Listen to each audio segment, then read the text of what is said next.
quel conseil pour devenir pur? Se soumettre chaque jour à l'Esprit de Jésus qui subordonne nos corps à Dieu et nous apprend à vivre de chaque parole venant de ses lèvres. En écoutant Dieu, en méditant l'évangile de Jésus le Galiléen, nous nous opposons à la mentalité de l'usage et à la mentalité du détournement de Dieu.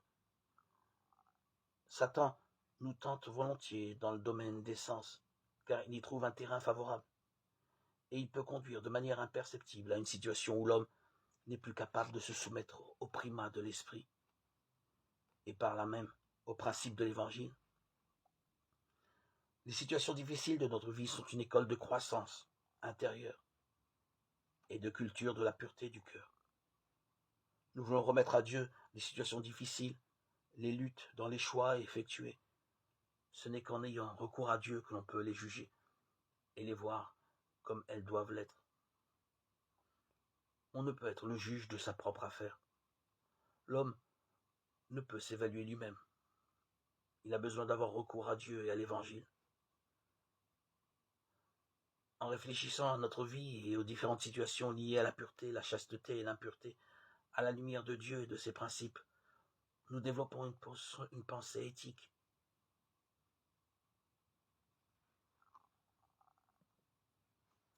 Cultivons notre cœur et formons notre conscience. C'est grâce à la conscience que nous pouvons connaître le droit fondamental placé dans nos cœurs par Dieu. La conscience, ce n'est pas inventer des décisions, mais en elle, nous déchiffrons les principes de Dieu. La conscience, c'est Dieu lui-même, qui est amour, vérité, justice, bonté et paix. Si nous comprenons ainsi Dieu dans notre conscience, il deviendra la source de notre action et des décisions que nous prendrons ainsi que la source de notre pureté. Une civilisation du cœur, c'est-à-dire de la conscience. L'avenir de la civilisation dépendra de la qualité des consciences des cœurs purs. L'avenir du monde dépend du dedans de l'homme.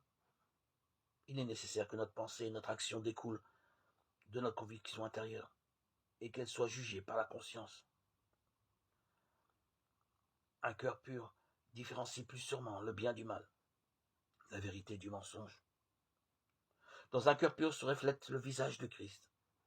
Les hommes au cœur pur ont plus de facilité à voir Dieu déjà sur cette terre. Il leur est plus facile de connaître un avant-goût du ciel, c'est-à-dire de le voir face à face. C'est pourquoi les cœurs purs sont heureux. Heureux les cœurs purs, car ils verront Dieu.